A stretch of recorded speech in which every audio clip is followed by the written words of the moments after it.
All right, guys, let's start with this mass spectrometer worksheet. We have done almost 9 questions in the last class. So let's do this worksheet. An organic compound X has the molecular formula C5H12O2 and contain one functional group. And that's a very important part, that it has only one functional group, right? Second thing is कि ये जो आपका molecular formula है, it contain 2 oxygen atom. That means either it is carboxylic acid or ester. So ये actually में क्या है इसको समझने के लिए the infrared spectrum of X is shown below. Okay, identify the bonds responsible for the peak labeled Q and R in the spectrum by referring to your data booklet. Hence deduce the functional group present in X. Okay, ये जो R है आपके पास ये 1000 है, 1100, 1100, 1200, 1210. So R is basically 1210 approximately, और 1210 centimetre inverse पर carbon single bond oxygen की peak होती है. ऑन द अदर हैंड 11, 12, 13, 14, 1500 हो गया ये 1500 है, 16, 17 and this is 1720. तो Q is basically 1720 और 1720 centimetre inverse has CO bond. So आप जानते हैं कि मेरे पास CO बॉन्ड भी है, आप जानते हैं मेरे पास C सिंगल बॉन्ड O भी है. अगर मैं इन दोनों बॉन्ड्स को ज्वाइन करूं तो ये बेसिकली कन्वर्ट हो जाएगा इस बॉन्ड में, इस फंक्शनल ग्रुप में. And this functional group is basically the ester, CO2 ester functional group. That means कि ये जो आपके पास कंपाउंड X है ये बेसिकली एक एस्टर है. ठीक है. When X is heated under a flux with dilute sulfuric acid, this statement shows that हम एस्टर की एसिड हाइड्रोलिसिस कर रहे हैं.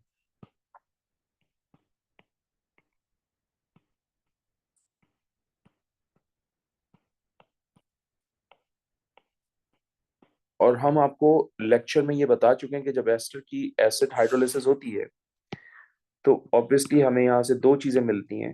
एक मिलता है हमें कार्बोक्सिलिक एसिड,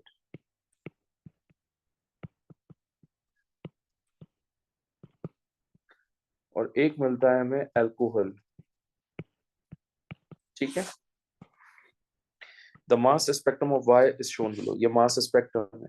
मैंने आपसे कहा था कि वो पीक जो कि एक्सट्रीम राइट हैंड साइड पे होती है उसको मॉलिक्यूलर आयन पीक कहते हैं, और मॉलिक्यूलर आयन पीक जो है वो मॉलिक्यूलर मास की इंफॉर्मेशन लेती है. इसका मतलब ये जो पीक है ये आपकी मॉलिक्यूलर आयन पीक है.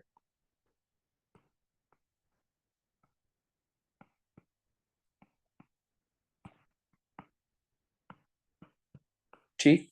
और ये कंपाउंड के मॉलिक्यूलर मास की इंफॉर्मेशन दे रही है. तो MR of Y is basically 60. So ester से 60 जो है वो 5 कार्बन एटम का एस्टर है, 5 कार्बन एटम का एस्टर. तो it could be like this, CH3 CO O CH2 CH2 and CH3. सही है. तो अगर मैं यहां से इस बॉन्ड को ब्रेक कर दूं तो मुझे बेसिकली दो डिफरेंट चीजें मिलेंगी. एक मिलेगा मुझे CH3 COOH जो कि बेसिकली मुझे यहां से मिल रहा है. ठीक है. और दूसरा मिलेगा मुझे alcohol which is CH3 CH2 CH2OH. This is the first possibility जो कि मेरे पास एस्टर की अवेलेबल है. एस्टर की दूसरी पॉसिबिलिटी भी तो हो सकती है ना. लेट्स सपोज ये है आपके पास CH3 CH2 CO O CH2, बहुत सारी पॉसिबिलिटीज हैं. ये CH3 अगेन मैं यहां से बॉन्ड ब्रेक कर दूं तो मुझे यहाँ से फिर दो प्रोडक्ट मिलेंगी। एक प्रोडक्ट मिलेगी मुझे एसिड की, which is CH3 CH2 COOH, यानी इस सेगमेंट से मुझे एसिड मिला है। एंड ऑब्वियसली इस सेगमेंट से मुझे क्या मिल रहा होगा, अल्कोहल। जैसे यहाँ अल्कोहल मिला ऐसे यहाँ पर भी मिलेगा अल्कोहल। सो हम यहाँ लिख लेते हैं CH3 CH2OH।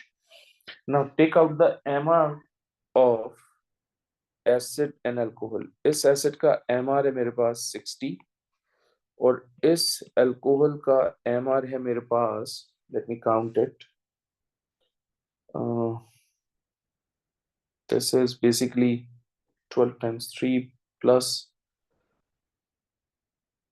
8 plus 16, 60। तो ये भी 60 है आपके पास और ये भी 60 है, ठीक है। अच्छा यहां से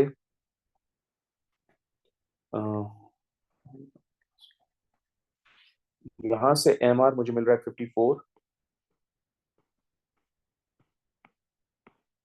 और इथेनॉल का MR होता है 46। लेकिन जो स्पेक्ट्रम है ना, उस स्पेक्ट्रम में मुझे MR 60 मिला है। तो इसका मतलब या तो ये अल्कोहल है या फिर ये कार्बोक्सिलिक एसिड है, यानी इन दोनों में से कोई एक है। कंफर्मेशन के लिए हम आगे चलते हैं, हम नेक्स्ट पेज पे चलते हैं, कंफर्म करते हैं कि हाँ जी ये क्या है, अल्कोहल है कार्बोक्सिलिक एसिड है, क्योंकि 60 इन दोनों में आ रहा है और 60 यहाँ पर दिया हुआ है। तो इसका मतलब it can be either alcohol और it can be either carboxylic acid. Let's talk about on the next page. Y reacts with sodium carbonate solution and this shows that Y is a carboxylic acid because alcohol जो है वो sodium carbonate से reaction नहीं करता, सिर्फ carboxylic acid reaction करता है। And proved कि ये जो Y है ये कार्बोक्सिलिक एसिड है, जो Y है ये आपका एथेनोइक एसिड है। Producing carbon dioxide, use this information together with the mass spectrum, identify Y, explain your reasoning। मैंने ये सारी रीजनिंग दी आपको, ये पूरी की पूरी रीजनिंग ही है। आप इसमें बताएंगे कि क्या है, तो आप सिंपल सा जवाब ये दीजिए,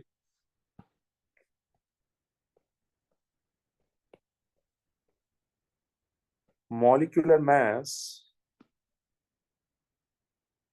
of Y in mass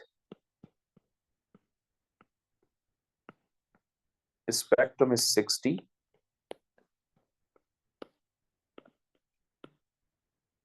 This shows that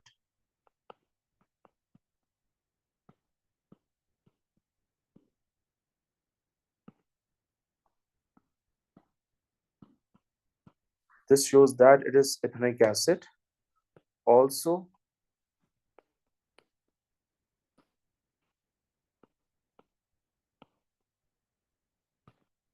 it is reacting with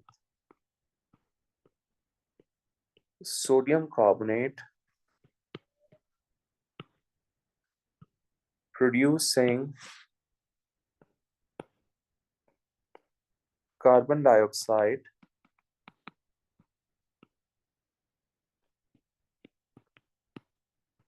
confirms the presence of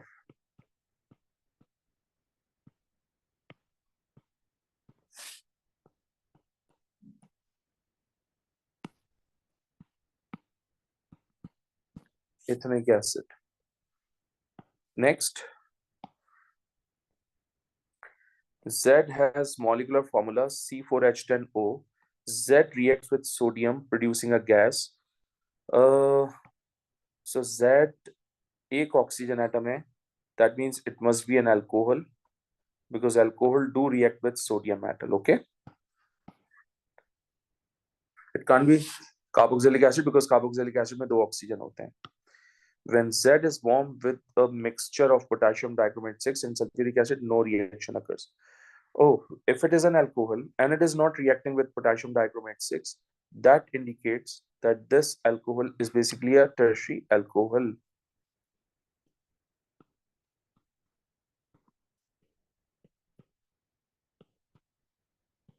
और टर्शियल अल्कोहल का क्राइटेरिया क्या होता है?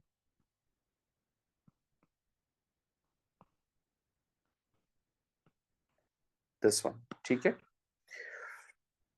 Deduce the structural formula of Z, explain your reasoning and give the equation for the reaction with sodium producing a gas. So, क्योंकि Z is an alcohol, in fact Z is a tertiary alcohol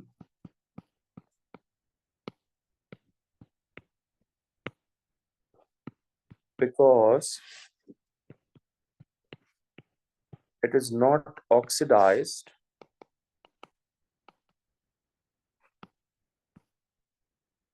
by potassium dichromate 6 by acidified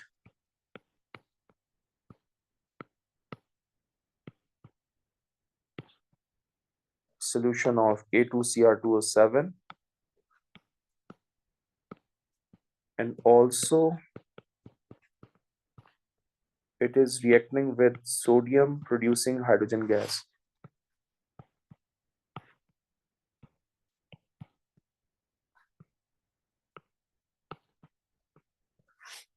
Producing hydrogen gas. Okay. तो C4H10O के लिए हम structure इस तरह से लिख सकते हैं. C4H10O के लिए हम स्ट्रक्चर इस तरह से लिख लेते हैं क्योंकि ये टर्शियल अल्कोहल है, ये ऑक्सीडाइज नहीं होगा. सही है. और हमसे एग्जामिनर कह रहे हैं कि जनाब इसकी इक्वेशन भी लिखो सोडियम मेटल के साथ. सो हम यहाँ 2 मोल्स लिखते हैं. यहाँ सोडियम से 2 सोडियम एटम लेंगे तो ये कन्वर्ट होगा CH3 C CH3 CH3 ONA plus hydrogen gas में. ठीक है. ओह, वो हमसे इक्वेशन नेक्स्ट पेज पे पूछ रहे हैं, हमने यहाँ लिख दी है, हम यहाँ लिख लेते हैं इसको. ठीक है.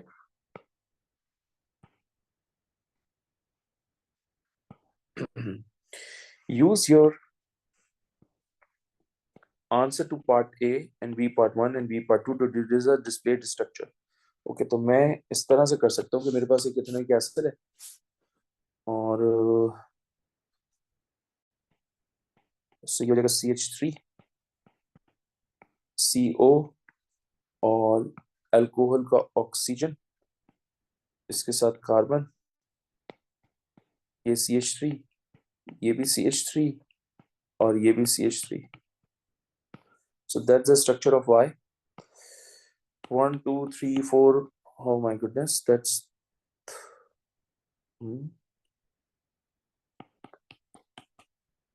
नहीं, ये तो गलत हो गया. पार्ट ए में एस्टर आ गया.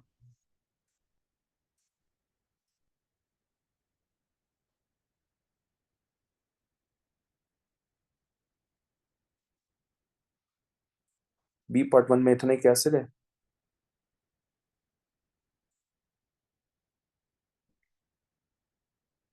Let me check my answer. 1 2 3 4.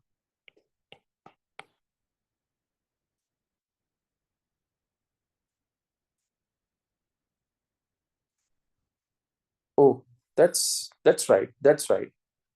I thought 5 carbon atoms हैं. 6 हैं. 1 2 3 4 5 6. So that's my answer. Oh my goodness. That's the 6th carbon atom. Okay. I thought it's 5. I hope it makes sense to you. Next question. An organic compound X was analyzed in a laboratory. Compound X was found to have the following percentage composition by mass. Use this data to calculate the empirical formula of compound X. Show you working. So carbon है मेरे पास 54.5, hydrogen है हमारे पास 9.1 और oxygen है हमारे पास 36.4. इसको आप divide करें 12 से, इसको डिवाइड करें आप 1 से, इसको डिवाइड करें आप 16 से.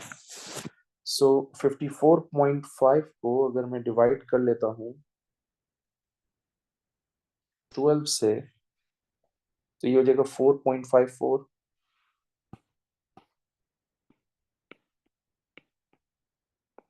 ये हो जाएगा 9.1। 36.4 को डिवाइड कर दीजिए 16 से, सो इट्स 2.275। सो मैं 2.275 को सबसे डिवाइड कर देता हूँ to get the simplest ratio.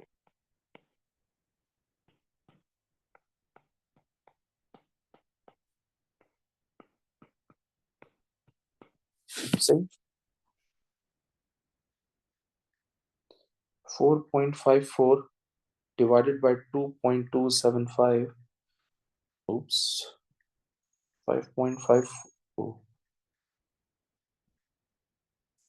4.54 divided by 2.275, so basically आ जाएगा 1.99, so I think so it's just 2, ये हो जाएगा 9.1 divided by 2.275, so it's basically 4, और ये हो जाएगा 1, so empirical formula is going to be C2H4O, and that's my empirical formula. Okay, तो कोई चीज नहीं, ठीक है। The mass spectrum of X is shown below. Okay, यहाँ पर मास जो है वो मुझे 88 मिला है, मॉलिक्यूलर आयन पीक 88 पे है। So this is basically molecular ion peak, and this molecular ion peak shows the molecular mass of compound. So molecular mass of X is 88. Okay, so 88 could be carboxylic acid, 88 could be alcohol, 88 could be ester. So let's see कि क्या होता है हमारे पास। Use your answer to A1 and the mass spectrum of X to show that the molecular formula of compound X is this. Okay, so that's easy. हमारे पास formula है C2H4O taken N equals to 88. 88 is the MR. Now C2H4O का mass find out करते हैं।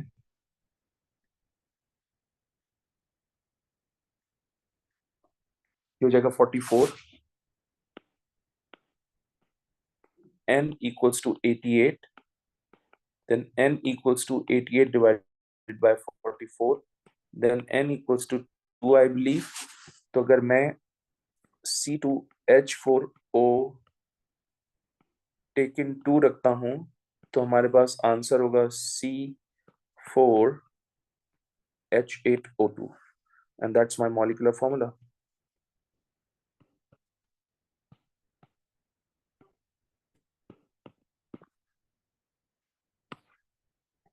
The infrared spectrum of X has broad peak at approximately 3500 centimeter inverse and a sharp peak at approximately 1700 centimeter inverse. Identify the bond responsible for the peak at 3500 centimeter inverse. 3500 centimeter inverse के ऊपर broad peak है,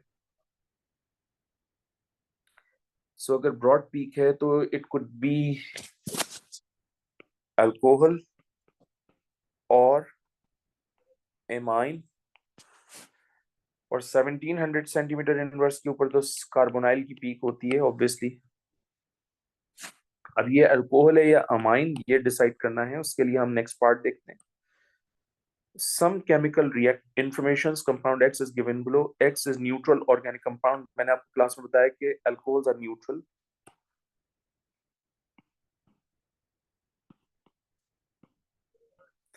उसके बाद है X has no effect on tolerance reagent. That indicates absence of aldehyde.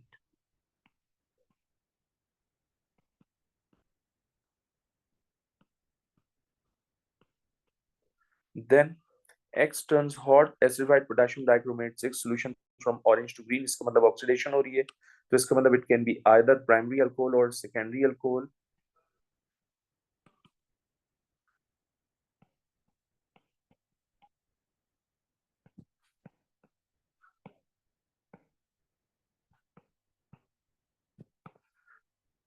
Primary or secondary alcohol. Okay. What does each of these three pieces of information suggest about the nature of X? So X is basically an alcohol, और X में ये ketone भी हो सकता है, absence of aldehyde with presence of ketone भी हो सकता है। No Tollens test,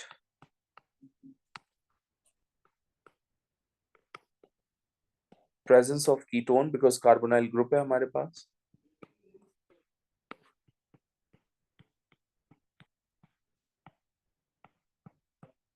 due to carbonyl group,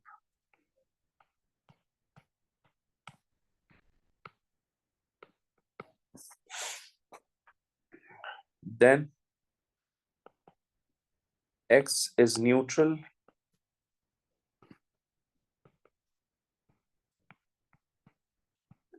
could be primary or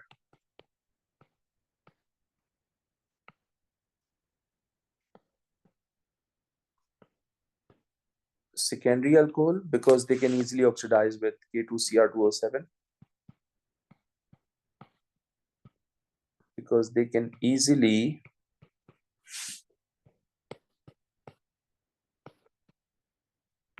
oxidized with K2Cr2O7.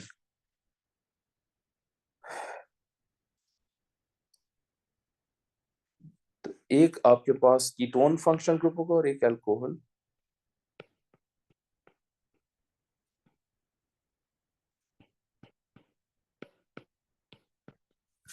Okay,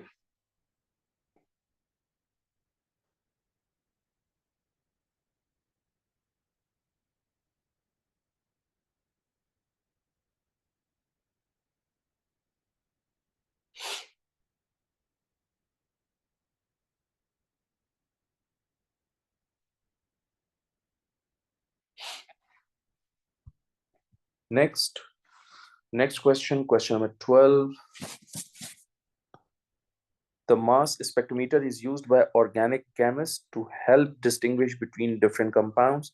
4 isomers of C9H10O shown below were analyzed by mass spectrometry. The mass spectra obtained from these 4 isomers were labeled random order 1, 2, 3, and 4. Each spectrum contained a molecular ion peak at 134. The data in the table below shows the M by value greater than 100 for the major peaks in each spectrum due to fragmentation of the molecular ion. The table also shows there were no major peaks occurred. Okay, 2 of the molecular ion fragments to form an ion with 133 by losing a radical. Identify the radical that was lost. 133. Okay, no major peak at M by Z, 133. Okay, तो 133 134 है।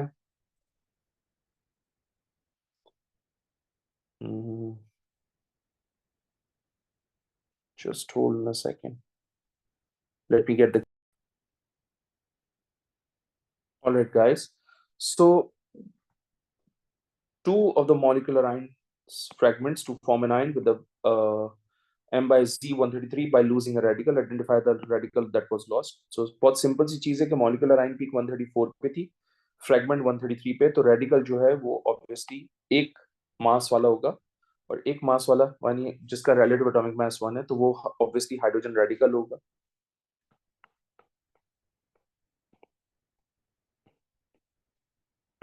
Okay, then 2 of the molecular ions fragments to form an ion by 119 by losing a radical. Identify the radical that was lost. तो आप note करें, अगर इस पूरे के पूरे फ्रेगमेंट का मास देख लें हम, ठीक है, तो 134 में से 119 लॉस्ट हो गए। 134 था, let me check, 134 minus 119, 134 minus 119. So that's easy. The molecular mass is 134. जो फ्रेगमेंट हमारे पास लॉस हुआ है वो 119 है, तो आपके पास डिफरेंस आएगा 15 और 15 is basically CH3 radical. Okay. Now the next is 3 of the molecular ion fragments to form an ion with a m by z value 105 by losing a radical with an Mr29. Mr29 जो होता है वो basically C2H5 का होता है. Let's check. Yes. ये पूरा का पूरा फ्रेगमेंट 105 का होगा, जबकि ये जो है ये 29 का होगा. तो basically 29 is the ethyl radical. Okay.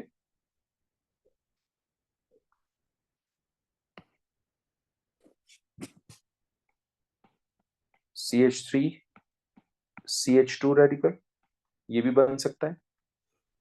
सिर्फ यहां से ये वाला रेडिकल भी हो सकता है HCO, इसका भी 29 मास होता है.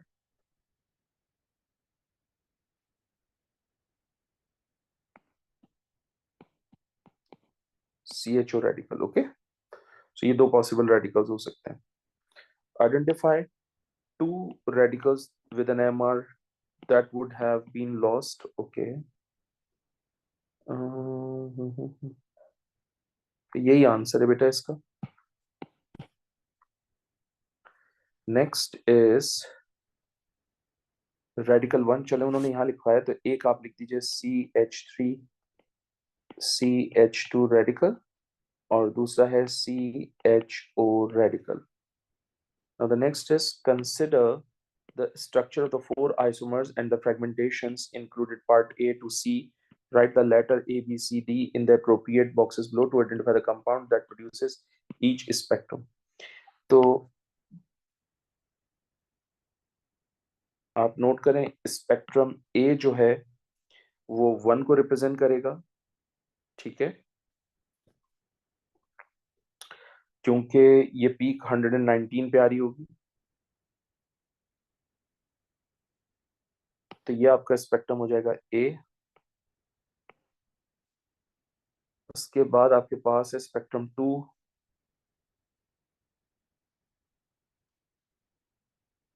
हाँ, तो स्पेक्ट्रम 2 में आपके पास 133 119 105 आई है. 133 का मतलब ये पूरी पीक होगी क्योंकि सिर्फ हाइड्रोजन लॉस्ट हुआ है. 119 कह रहे हैं. सो 119 आई बिलीव ये हो सकती है पीक. ये 105 की पीक होगी और 119 आई थिंक सो ये होगा. ठीक है. तो स्पेक्ट्रम C बेसिकली होगा जो कि स्पेक्ट्रम 2 को रिप्रेजेंट करेगा. स्पेक्ट्रम 3 में आपके पास 133 की पीक है, 105 की पीक है. 133 और 105, 133 और 105. सो 133 और 105. तो 133 यहां से मिलेगा क्योंकि हाइड्रोजन लॉस्ट हो जाएगा और 105 की पीक है तो ऑब्वियसली 105 ये होगा आपका. ठीक है. ये 105 है और ये 1 लॉस्ट हो जाएगा तो 133 होगी. सो स्पेक्ट्रम D होगा आपका. स्पेक्ट्रम 4 105 कह रहे हैं तो 105 तो ऑब्वियसली बी में चला जाएगा और कुछ बचता नहीं है हमारे पास. ठीक है. आप चाहें तो इसकी फ्रेगमेंटेशंस करके देख सकते हैं. एंड आई थिंक सो कि हमें फ्रेगमेंटेशन कर लेनी चाहिए so that we should have an idea कि भाई ये बन कैसे रहे हैं.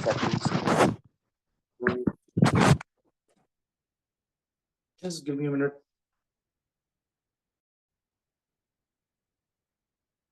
ओके. हम सबसे पहले ए से रिलेटेड डिस्कशन कर लेते हैं कि ए में कौन कौन से फ्रेगमेंट्स बन सकते हैं. ए में एक फ्रेगमेंट बनेगा CH3 प्लस विच इज 15. ए में बनेगा CH3CO plus which is basically 43 I think. फिर एक बनेगा C6H5 CH3 प्लस. सो ये बनेगा आपके पास 77 plus 15 is going to be 92. ठीक है। फिर एक बनेगा ये पूरा का पूरा फ्रेगमेंट, तो ये बनेगा C6H4CO+ और ये CH3। चेक करते हैं, तो ये हो जाएगा 15 plus 76 plus 28 is going to be 119। ये आ गया फ्रेगमेंट। ठीक है। बी में इसी तरह से आप बी की भी कर सकते हैं। बी में आपको मिलेगा CH3+, फिर मिलेगा आपको CH3CH2+, ये हो जाएगा 29। फिर आपको मिलेगा CH3CH2CO+, सो ये हो जाएगा 15 plus 14 plus 28 is going to be 55। सही है। फिर ये हो जाएगा C6H5CO+, सो दैट्स 105। ये 105 मिला, और ये भी तो मिल सकता है C6H5COCH2+, तो 105 plus 14 is going to be 119। ये आ गया 119। सही। तो आपने कुछ इस तरह से वर्किंग करनी है तो आप फ्रेगमेंट्स डिड्यूस कर सकते हो बहुत कन्वीनियंटली, और उसी की बेसिस पे मैंने ये सारी वर्किंग करके दी थी आपको कि टाइप ऑफ स्पेक्ट्रम्स कौन से होंगे। ठीक है। So I did all this thing in my mind, लेकिन मैंने ये आपको थोड़ा सा आइडिया दे दिया कि किस तरह से फ्रेगमेंटेशन करोगे आप। ठीक है। फिर सी के अंदर से भी आप कर सकते हो, सी के अंदर से भी बहुत इजीली हो सकती है।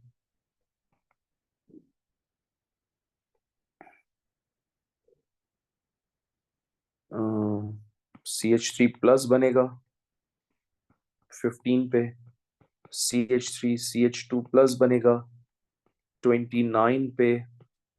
ठीक है। फिर C6H5CHO+ बनेगा, सो ये हो जाएगा 77 प्लस 28 प्लस 106। ठीक। ये भी तो हो सकता है कि मैं ये पूरा का पूरा फ्रेगमेंट ले लूं, दिस वन। ये हो जाएगा C6,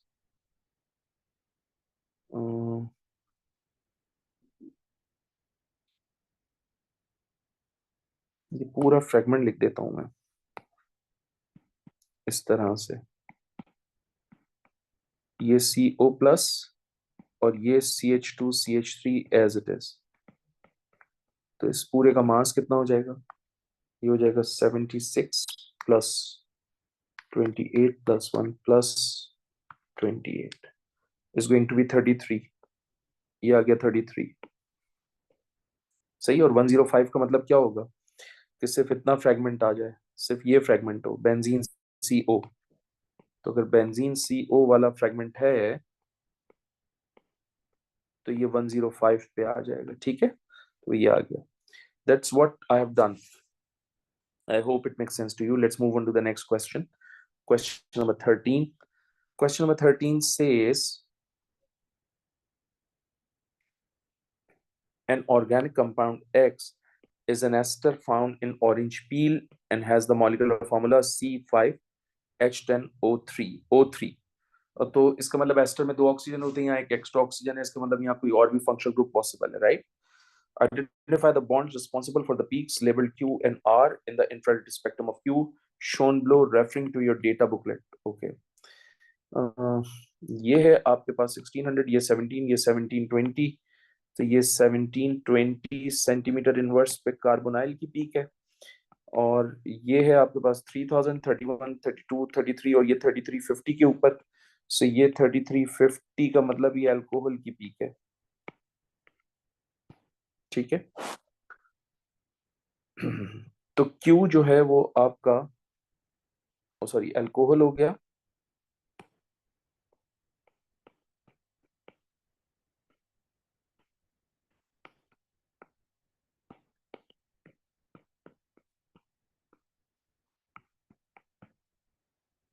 सही है।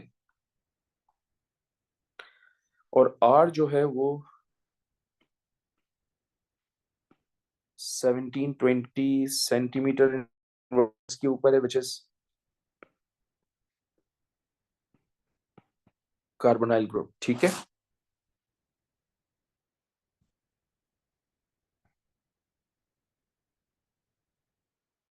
Next is B part.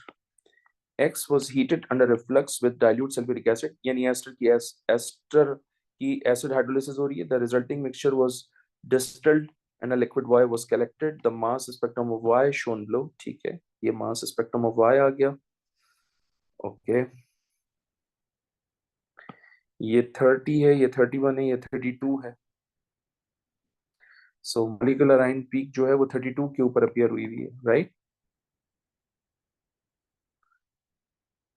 31, 25, 26, 27, 28, 29, 30, 31, 32, 33, 34। सही है, ठीक है। Identify Y by the name of formula using the information available.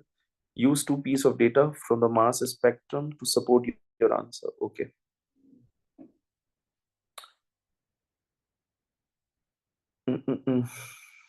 जब हम एस्टर की एसिड हाइड्रोलिसिस करते हैं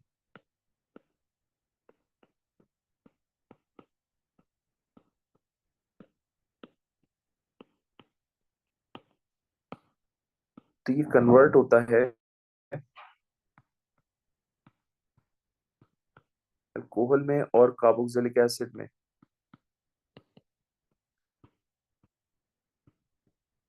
ठीक, इसमें अल्कोहल में और कार्बोक्सिलिक एसिड। तो जो हमारे पास Y है वो उसके ऊपर 15 आ रहा है, 15 पे एक पीक आ रही है। तो अगर 15 पे एक पीक आ रही है तो इसका मतलब ये CH3 प्लस फ्रेगमेंट होगा। ठीक, उसके बाद एक पीक आ रही है आपके पास 31 पे। तो अगर 31 पे आ रही है एक पीक आपके पास तो ये हो जाएगा CH2OH प्लस। एक पीक आपके पास आ रही है 30 पे। सो 30 वाली जो पीक है वो हो जाएगी आपके पास CH2O प्लस।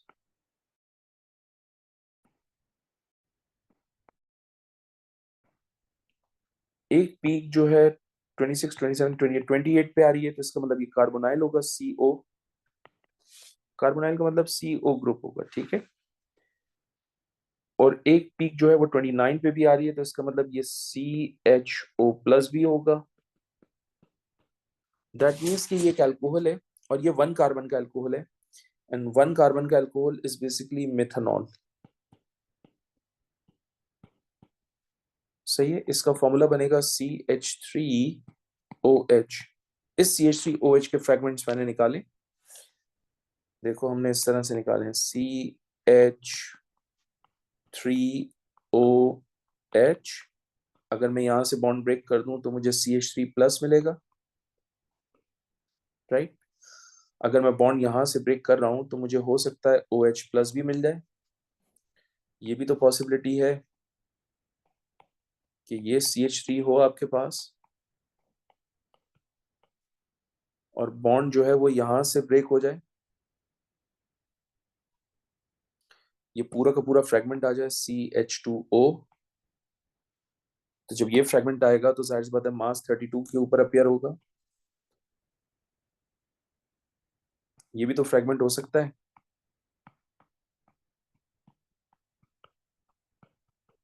ये पूरा फ्रेगमेंट अलग हो जाए CH2OH तो मास 31 पे आ जाएगा। सही है।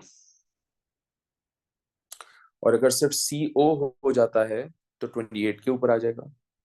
ठीक, तो यहां से 17, यहां से 15, 32, 31, तो इसका मतलब ये 1 कार्बन का अल्कोहल है which is methanol. Next, C part। A second product from the reaction of X was dilute X with hydrochloric acid is Z। which has the molecular formula C4H8O3. What can you deduce about Z from the result of the following test? 1 mole of Z reacts with 2 mole of PCl5. PCl5 का reaction जो है वो alcohol से भी होता है, carboxylic acid से भी होता है, और अगर अल्कोहल और कार्बोक्सिलिक एसिड से PCl5 का रिएक्शन हो रहा है, that means either it has to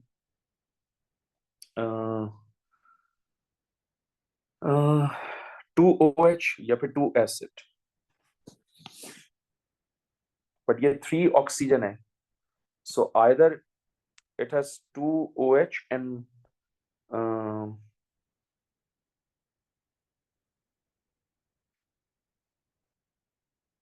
2 alcohol.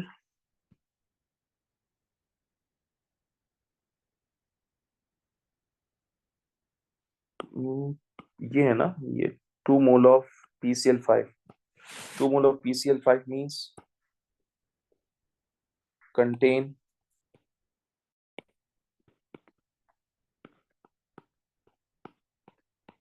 2 OH group, और ये भी तो हो सकता है कि 1 OH और 1 COH.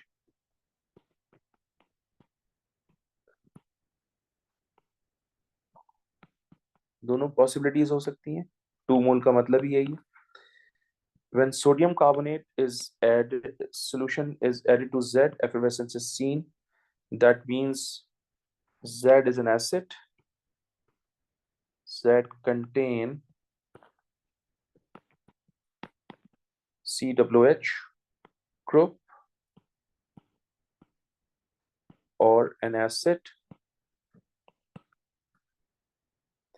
Z is warmed gently with potassium dichromate 6 and sulfuric acid. The organic product of the reaction gives a yellow precipitate with 2,4-DNPH, but does not react with Fehling solution. That indicates presence of ketone, absence of aldehyde. Presence of ketone, and यहाँ से absence of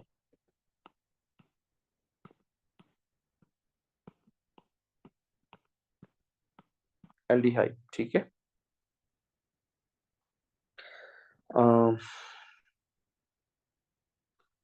और जाहिर सी बात है ketone है, तो इसका मतलब ये जो Z है ये आपका सेकेंडरी अल्कोहल होगा, right? So Z must be a secondary alcohol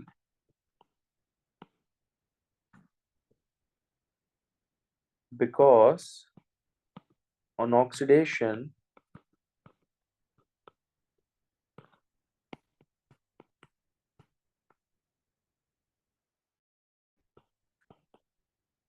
it is converting into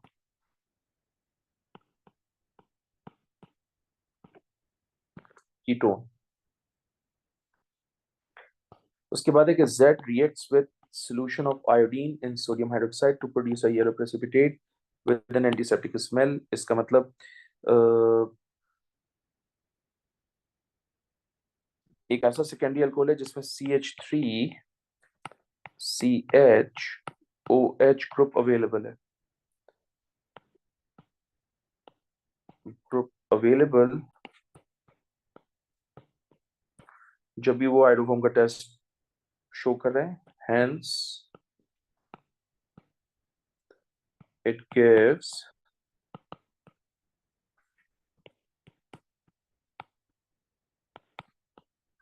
positive test of हाइड्रोफॉर्म. ये हाइड्रोफॉर्म का टेस्ट है गाइस, याद रखिएगा. सही है.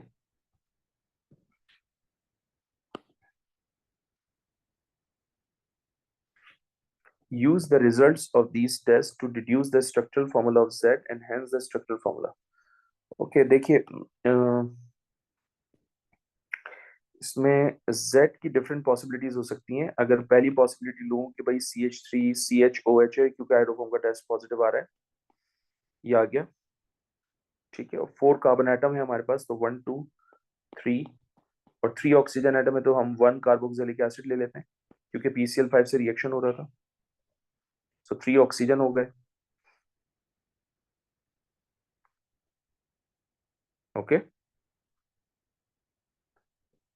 और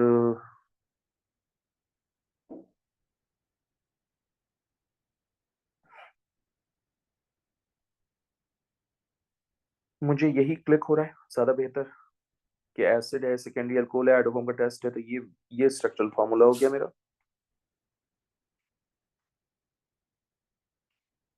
ठीक, next question, question number 14। An or compound X is an organic acid. R represents an alkyl group. The mass spectrum of X has an M plus 2 peak at 152. Okay. State the relative heights of the molecular ion and M plus 2 peak. Since it contains only one chlorine, which is why ratio is going to be 3 is to 1. Okay. Let me take out the MR of this whole compound. Use 35 plus 45 plus 15 95 तो 152 minus 95, 152 minus answer 57. Okay,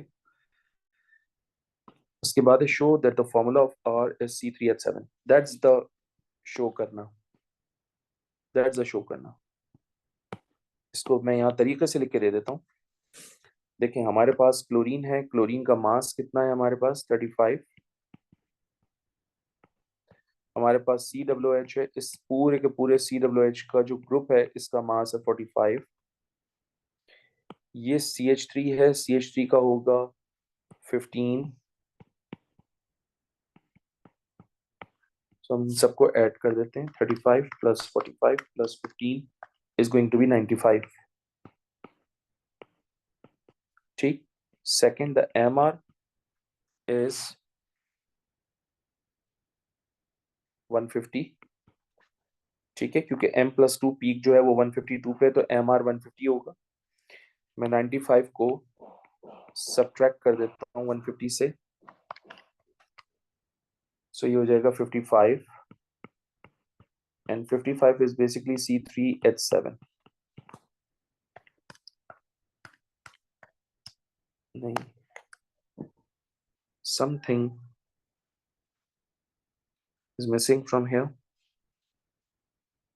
Oh, this carbon atom, something is missing from this carbon atom। hold on, my bad। इसमें से हम एक carbon का भी मास subtract करते हैं, तो ये हो जाएगा 35 प्लस 45 प्लस 15 प्लस 12, 107 हो गया ये, 107। now 150 minus 107, so 150 minus answer is going to be 43। yeah, it makes sense now। और ये जो 43 है ये इस C3H7 का है। okay, write an equation to show the formation of a particle that causes M plus 2 peak at M by Z। आपके पास ये पूरा का पूरा मॉलिक्यूल एज इट इज है, बस क्लोरीन जो है वो 35 37 हो जाएगा।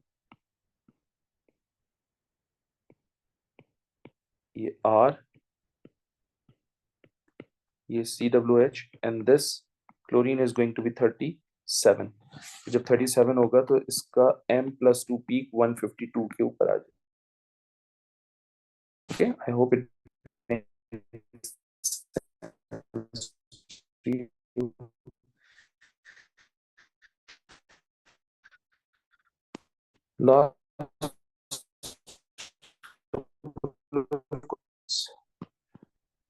in the height of molecular ion peak is this calcium dichromate 6।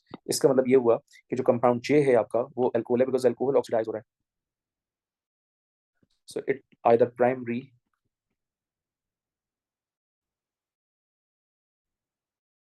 it should be primary alcohol because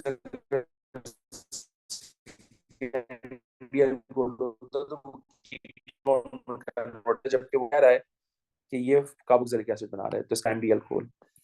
now first of all मैं number of carbon atoms find out करता हूँ by using the formula 100/1 and m plus 1 p।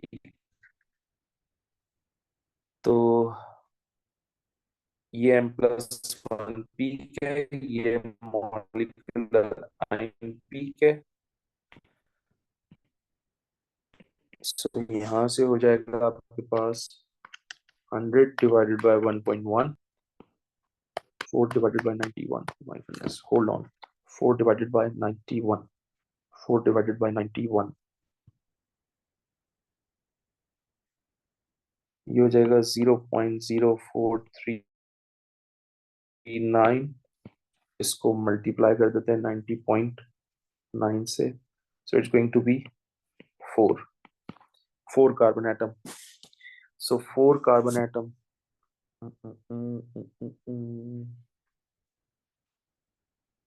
O yes, ये भी तो हो सकता है कि ये अल्कोहल ना हो, ये एल्डिहाइड हो, बिकॉज एल्डिहाइड जब ऑक्सीडाइज होता है तो कार्बोक्सिलिक एसिड बनाता है। दो पॉसिबिलिटीज हो सकती थी। अब देखें, 4 कार्बन एटम का कोई अल्कोहल है? नहीं जी, 4 कार्बन एटम का कोई अल्कोहल नहीं है। सही है, नाइट्राइल ऑक्सीडाइज नहीं होता, ये भी गलत हो गया।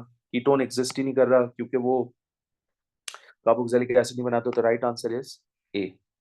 Next is oxygen has 3 stable isotopes. All 3 isotopes are present in a sample of oxygen, which was analyzed using a mass spectrometer. How many peaks associated with O2 plus ions would be expected? So यार, peaks जो हैं वो आ जाएंगी। ये भी 16 ले लें, ये भी 16 ले लें, तो ये हो जाएगा 32। ये भी 17 ले लें, ये भी 17 ले लें, 34। ये भी 18 ले लें, ये भी 18 ले लें, तो ये हो जाएगा 36। परम्यूटेशन कॉम्बिनेशन लगाते हैं हम, ये 16 हो, ये 17 हो जाए, ये हो जाएगा 33। ये 16 हो और ये 18 हो जाए, ये हो जाएगा 34। और ये हो जाए 16 18 हो गया, और ये हो जाए 17 18 35। कोई और पॉसिबिलिटी एग्जिस्ट करती है? 17 18 हो गया, 17 17 ले लिया मैंने, 17 16 ले लिया मैंने। ठीक है, दीज आर द पॉसिबिलिटीज। अब यहां से देखें, एक पॉसिबिलिटी तो आपके पास ये होगी, this is the first one, ये सेकंड हो गई आपकी। डिफरेंट टाइम आर देखने हमने, हाँ। ये थर्ड, ये फोर्थ, और ये फिफ्थ। हम इस वाले को इसलिए इग्नोर कर रहे हैं क्योंकि 34 ऑलरेडी आ चुका है। तो हमारे पास टोटल पीक्स कितनी हो गई डिफरेंट एमआर से related? 5। So right answer is going to be B. Next is, there are two naturally occurring isotopes of bromine. One isotope has 44 neutron, the other isotope has 46 neutron. In ignoring fragments, how many peaks are there in the mass spectrum of tribromomethane? Okay, so I have to work on it again. Tribromomethane. Tribromomethane.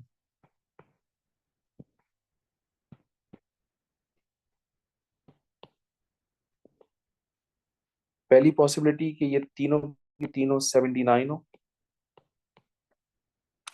And obviously यहाँ पर H भी है, लगाया हुआ नहीं है मैंने, तो जब मैं कैलकुलेशन करूंगा तो मैं एच भी यूज करूंगा। ठीक है, इसका एमआर निकालते हैं। ओ माय गुडनेस, इसका एमआर है 79 into 3, 79 into 3 plus 1 plus 12, it's 250।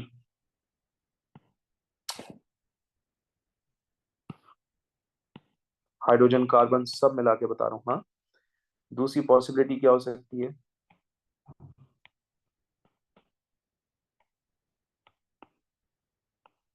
कि ये तीनों की तीनों ब्रोमीन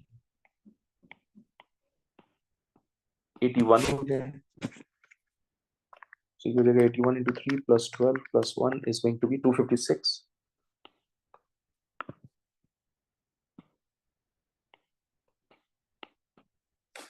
ठीक, फिर नेक्स्ट पॉसिबिलिटी इज के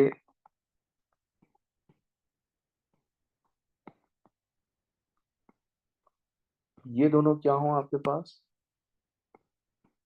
79 और ये क्या हो 81। सही है, तो अब इसको हम डिटरमिन करते हैं। 79 इंटू 2 प्लस 81 प्लस 13, ये हो जाएगा 252। नेक्स्ट पॉसिबिलिटी हमारे पास ये हो सकती है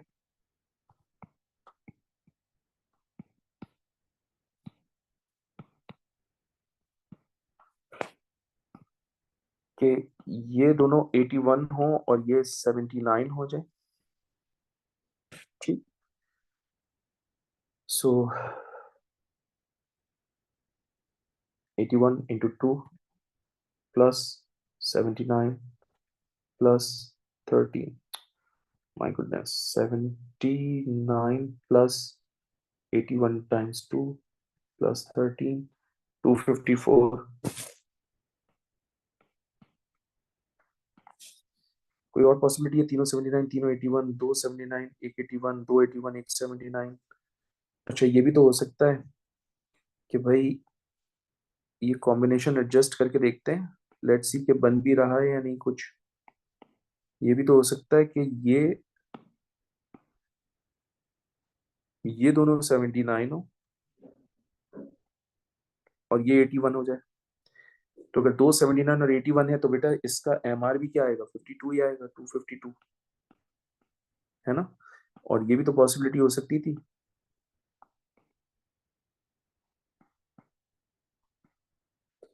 कि ये दोनों 81 हो और ये 79 हो जाए। तो दो 81 और एक 79 हो तो ये क्या आएगा, 254। सो हमारे पास टोटल नंबर ऑफ पीक्स कितनी आ रही है यहाँ से? एक हमारे पास ये फ्रेगमेंट आया, ये हमारा सेकंड फ्रेगमेंट है, ये हमारा थर्ड फ्रेगमेंट है, ये हमारा फोर्थ फ्रेगमेंट है। और हम इन दोनों को कैंसिल कर देंगे क्योंकि इन दोनों के फ्रेगमेंट्स ऑलरेडी फाइंड आउट हो चुके हैं। तो टोटल 4 फ्रेगमेंट्स हैं, which means C is going to be the right answer. Okay, last question of mass spectrometer. The mass spectrum of compound X has m plus 1 and m plus 2 peak. Other peaks are also present. Peak M and the molecular ion peak. Relative abundance 15 times that of peak m plus 1. क्या peak equal height? Okay, पहली तो बात ये कि ये equal height कह रहा है। Equal height का मतलब ratio is same. Ratio is same. If ratio is same, then it means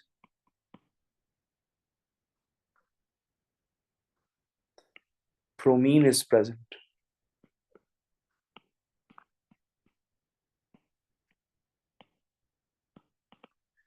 So bromine is present. इसका मतलब option A incorrect, option B incorrect. Now competition exists between C and D, and for that I need to find out the total number of carbon atoms. And for that मैं formula use करूँगा 100 over 1.1 abundance of m plus 1 peak.